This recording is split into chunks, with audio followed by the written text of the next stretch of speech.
नमस्कार, मी श्रद्धा. तुम्हा सर्वांचं माझ्या यूट्यूब चॅनल श्रद्धाज लॉ लेक्चर्समध्ये खूप खूप स्वागत करते.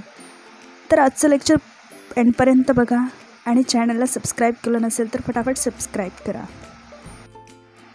तर आपण इंडियन कॉन्ट्रॅक्ट ॲक्ट 1872 या सब्जेक्टला ऑलरेडी सुरुवात केलेली आहे. आजच्या लेक्चरमध्ये आपण ऑफर किंवा प्रपोजल म्हणजे काय हे पाहणार आहोत, जे की one of the essential element आहे एक व्हॅलिड कॉन्ट्रॅक्टमधलं. पण त्यापूर्वी जर तुम्ही इसेन्शियल्स ऑफ व्हॅलिड कॉन्ट्रॅक्ट हा जर व्हिडिओ पाहिला नसेल तर तो मेन व्हिडिओ इथे वरती दिलेला आहे. त्याची लिंक जी आहे ते डिस्क्रिप्शन बॉक्समध्ये दिलेली आहे, तर तो तुम्ही एकदा नक्की बघा. एखादं कॉन्ट्रॅक्ट हे व्हॅलिड कॉन्ट्रॅक्ट आहे हे प्रूव्ह करण्यासाठी एक सगळ्यात इम्पॉर्टंट एलिमेंट आहे, तो म्हणजे ऑफर. तर आज आपण ते बघूया, ऑफर म्हणजे काय. तर या ऑफरवरती किंवा या प्रपोजलवरती दोन प्रकारे क्वेश्चन विचारले जातात. पहिला आहे what is mean by offer or proposal and what are the essential elements of offer. आणि सेकंड क्वेश्चन अशा प्रकारे विचारला जातो, when does offer or proposal is said to be valid, explain in detail. हे नियर अबाउट दोन्ही सेमच आहे, फक्त फिरवून विचारलेले असतात. त्यामुळे अजिबात घाबरून जायचं काहीच कारण नाही आहे. आता आपण ऑफर याची डेफिनेशन बघूया. Section 2A of Indian contract act हे डेफिनेशन सांगतं, when one person signifies to another his willingness to do or to abstain from doing anything with the view to obtaining the assent of that other to such act or abstinence, he is said to make a proposal. तर ही definition as it is लक्षात ठेवायला फार अवघड आहे किंवा फार technical आहे. तर आपण याचे पार्ट करून समजून घेऊया. सपोज एनी बीला ऑफर केली, मग ती व्हॅलिड ऑफर कशी काय आहे किंवा कधी म्हणता येईल की ती व्हॅलिड ऑफर आहे. When A signifies his willingness to other म्हणजे कोण, to B, to do or not to do a specific act. म्हणजेच काय, एने बीला त्याची इच्छा व्यक्त केली की जर तुझी इच्छा असेल किंवा तुझा अशा उद्देशाने त्याने ती इच्छा व्यक्त केली की जर तुझी असेंट असेल किंवा तुझी परमिशन असेल तर तू माझ्या फेवरमध्ये एखादं कार्य कर किंवा एखादं कार्य नको करू. For example, A ask B to buy his watch at ₹5,000 and B accept the same. यामध्ये एनी बीला ऑफर केली, मग यात या सगळ्या गोष्टी आल्या का की ए सिग्निफाईज हिज विलिंगनेस, एनी त्याला त्याचं वॉच विकण्याची इच्छा व्यक्त केली बीजवळ आणि त्यामध्ये त्याचं असं इंटेन्शन होतं की ते बीने विकत घ्यावं फॉर ₹5,000 आणि मग ही व्हॅलिड ऑफर आहे का, तर येस. कारण यात सगळ्या कंडिशन्स फुलफिल होतात की त्याने त्याची विलिंगनेस दाखवली टू बीला आणि त्याचं असं इंटेन्शन होतं की ते बीने पण ते ॲक्सेप्ट करावी किंवा त्याला असेंट द्यावी किंवा त्याला मान्यता द्यावी. तर अशा प्रकारे या डायग्रामद्वारे आपण ही जी डेफिनेशन आहे ती सहज लक्षात ठेवू शकतो. यामध्ये फक्त कॉमाज आणि फुल स्टॉप्स ॲड करायचे एवढंच आहे.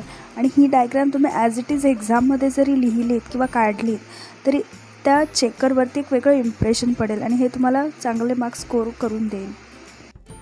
तर आता आपण ऑफरचे टाईप्स कोणते कोणते असतात ते बघूया. तर बेसिकली दोन गोष्टींवरती त्याचे टाईप्स अवलंबून असतात. पहिलं असतं हाऊ डज इट मेड, की ऑफर कशा प्रकारे केलेली आहे, आणि to whom it is made. Second आहे की to whom it is made, ती कोणाला केलेली आहे.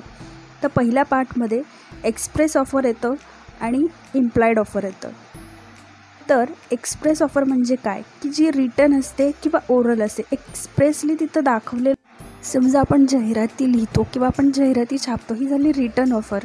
आणि ओरल ऑफर म्हणजे आपण अनाऊन्समेंट करतो बऱ्याचदा की या ठिकाणी हे याची ऑफर आहे, हे स्वस्त लावलेलं आहे, तर हे झालं ओरल ऑफर्स. नेक्स्ट आहे इम्प्लाइड ऑफर.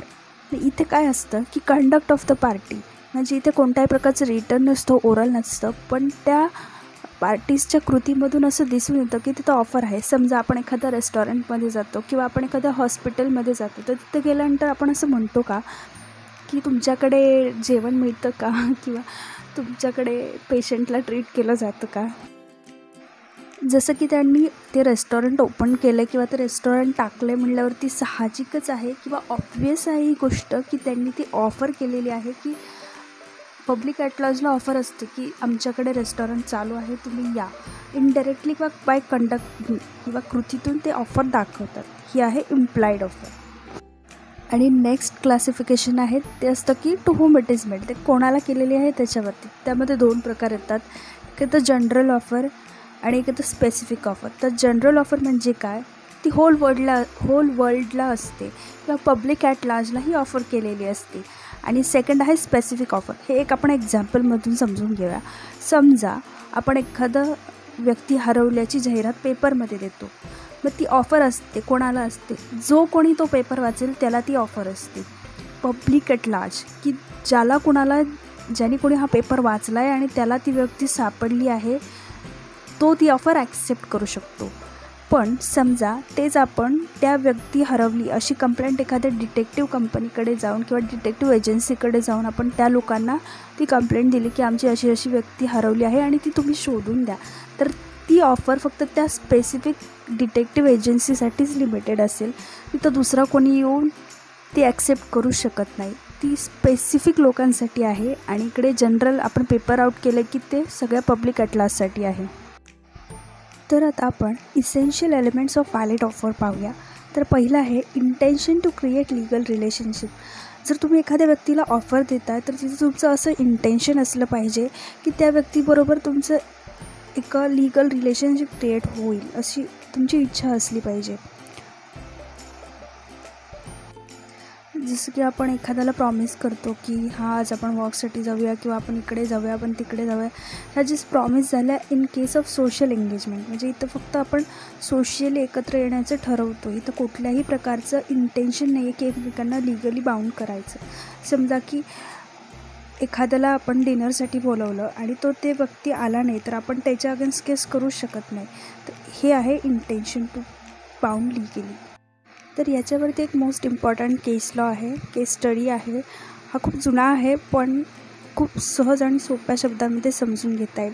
तर ती केस होती बाल्फोर वर्सेस बाल्फोर 1919मधली. तर यामध्ये काय होतं, मिस्टर बाल्फोर हा सिलॉनमध्ये एक गव्हर्मेंट जॉबला होता, पण त्याला सुट्ट्या असल्यामुळे तो त्याच्या वाईफबरोबर इंग्लंडला गेला. पण तिथे तिला काही हेल्थ इश्यूज आले, त्याच्यामुळे ती त्याच्याबरोबर सिलॉनला रिटर्न येऊ शकली नाही, ती तिथंच राहिली. त्या पिरियडमध्ये मिस्टर बाल्फोरनी असं प्रॉमिस केलं त्याच्या वाईफला की मी तुला 30 पाऊंड पर मंथ देत जाईल. पण काही कारणांमुळे ही फेल्स टू पे, तो देऊ शकला नाही ते पैसे तिला.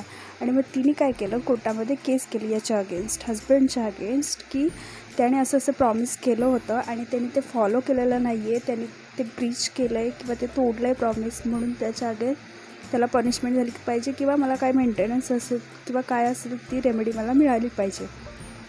बट कोर्टाने असा डिसिजन दिला की तिथं कोणतंही लिगल इंटेन्शन नव्हतं किंवा ज्यावेळेला त्याने प्रॉमिस केलं होतं त्यावेळेला त्याने असं कोणत्याही प्रकारे मेन्शन केलेलं नव्हतं की जर मी हे पैसे देऊ शकलो नाही तर तू माझ्या अगेन्स्ट कोर्टात जाऊ शकतेस वगैरे. नाही, तिथं कुठलंही इंटेन्शन नव्हतं एकमेकांना लिगली बाउंड करण्याचं. ते जस्ट मिअर प्रॉमिस होतं, एका हजबंडनी वाईफला केलेलं होतं. त्यामुळे या केसमध्ये कोर्टाने असा डिसिजन दिला की ही जी केस आहे ते मेंटेनेबल नाही आहे. नेक्स्ट इसेन्शियल एलिमेंट आहे ते म्हणजे offer must be certain, definite and unambiguous. म्हणजे जी ऑफर आपण दुसऱ्याला देतो आहे ती एक निश्चित असली पाहिजे, स्पेसिफिक असली पाहिजे आणि स्पष्ट असली पाहिजे. तर offer must be certain as specified in section 29. म्हणजे सेक्शन 29मध्ये ऑलरेडी दिलेलं आहे की सर्टन ऑफर कशाला म्हणलं जाईल, तर ती त्या प्रकारची असली पाहिजे. तर हे आपण एका एक्झाम्पल थ्रू समजून घेऊया. Suppose A offers B to sell his bike. एने बीला ऑफर केली की मी माझी बाईक विकणार आहे, तुला घ्यायची, काही ऑफर केली. पण एने इथं हे क्लिअर केलेलं नाही आहे की त्याच्याकडे 2 बाईक आहेत आणि त्याने हे क्लिअरच केलं नाही की त्याला कोणती विकायची. त्याच्याकडे एक बुलेट आहे आणि एक बाईक आहे, थोडक्यात पल्सर वगैरे आहे. तर बी असं समजत होता की एला बुलेट विकायची, पण ॲक्च्युली बीला ती पल्सर बाईक विकायची. मग इथं सर्टॅनिटी नाही आहे किंवा स्पष्टपणे त्यांनी असं मेन्शन करायला हवं होतं की मला ही बाईक विकायची, मला पल्सर विकायची आहे, तर ती म्हणता आली असती व्हॅलिड ऑफर. पण इथे त्याने तसं कुठल्याही प्रकारे स्पष्ट मांडलेलं नाही किंवा सांगितलेलं नाही आहे, त्यामुळे ही ऑफर व्हॅलिड ऑफर होत नाही.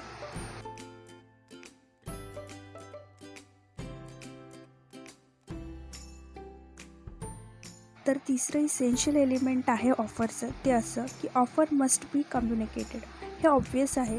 जर आपण एखाद्याला ऑफर देतो आहे तर ती त्या व्यक्तीला कम्युनिकेटेड असली पाहिजे किंवा ती त्या व्यक्तीला माहिती असली पाहिजे, तरच तो ॲक्सेप्ट करू शकतो त्या ऑफरला आणि तरच तो त्या ऑफरला स्वीकारू शकतो. इथं जसं की दिलेलं आहे, communication of offer is the most primary thing which is to be done for a valid offer. म्हणजे कम्युनिकेशन हे झालंच पाहिजे, त्याशिवाय दुसरी पार्टी ते ॲक्सेप्ट करू शकत नाही आणि ते व्हॅलिड ऑफर होऊ शकत नाही. The offeror must communicate offer to the offeree. ऑफररने त्या ऑफरीला किंवा ज्याला आपण ऑफर करतो आहे त्याला ती ऑफर कम्युनिकेट केली पाहिजे, त्याला ती सांगितली पाहिजे, त्याला माहिती करून दिली पाहिजे. मग ते बाय तुम्ही रिटर्न द्या, त्याला ते कम्युनिकेशन तुमचं रिटर्न असू द्या, ओरल असू द्या, डायरेक्ट असू द्या, पब्लिक असू द्या, स्पेसिफिक असू द्या, तुम्ही कोणत्याही प्रकारे त्याला ऑफर कम्युनिकेट करा. पण ऑफर कम्युनिकेट करणं किंवा त्याला ती माहिती असणं हे फार गरजेचं आहे आणि तरच ते व्हॅलिड ऑफर आहे असं म्हटलं जातं. तर यावरती सुद्धा एक खूप इम्पॉर्टंट केस लॉ आहे, ते म्हणजे लालमन शुक्ला वर्सेस गौरी दत्त. ही 1913मधली केस आहे. ही सुद्धा जुनी केस आहे, पण खूप क्लिअर आणि डिस्टिंक्ट दिलेलं आहे याच्यामध्ये, की खूप क्लिअरली समजतं की ॲक्च्युअलमध्ये काय म्हणणं आहे किंवा कशाप्रकारे हे असलं पाहिजे. तर या केसमध्ये काय झालं होतं, डिफेंडेंट म्हणजे जो गौरी दत्त आहे त्याचा नेफ्यू होता, तो घरामधून गायब झालेला होता, ॲब्स्कॉन्ड झालेला होता आणि त्याला शोधण्यासाठी ह्या गौरी दत्तने त्याचा जो सर्वंट होता लालमन शुक्ला त्याला ऑर्डर दिली किंवा त्याला सांगितलं की तू जा आणि त्याला शोधून आण. आणि जेव्हा तो बाहेर जातो लालमन शुक्ला त्याला शोधायला, त्या मुलाला शोधायला, मीनवाईल हा गौरी दत्त जो आहे तो एक रिवॉर्ड अनाऊन्स करतो की जो कोणी ह्या मुलाला शोधून आणेल त्याला 501 रुपयाचं बक्षीस देण्यात येईल. पण ही गोष्ट त्या लालमन शुक्लाला माहीत नसते, कारण तो ऑलरेडी गेलेला असतो. मग त्याला हे माहिती नसूनही तो त्या मुलाला शोधून आणण्यामध्ये सक्सेसफुल होतो आणि तो त्या मुलाला देतो. पण इन रिटर्न तो गौरी दत्त त्याला कुठलाही रिवॉर्ड देत नाही. मग लालमन शुक्लाला ज्या वेळेला ही ऑफर समजते त्यावेळेला तो त्या गौरी दत्तच्या अगेन्स्ट केस करतो की मला ते रिवॉर्डची जी रक्कम आहे ती मिळाली पाहिजे.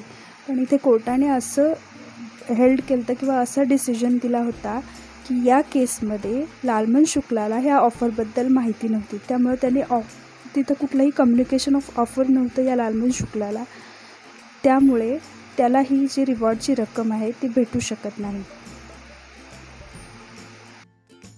तर बघा, या केसला इतक्या सोप्या पद्धतीने सांगण्याचा मी प्रयत्न केलेला आहे. तुम्ही या नावासहित जर एक्झाममध्ये लिहिल्या तर तुम्हाला खरंच खूप चांगले मार्क्स मिळतील आणि एक वेगळंच इम्प्रेशन पडेल तुमच्या पेपरचं.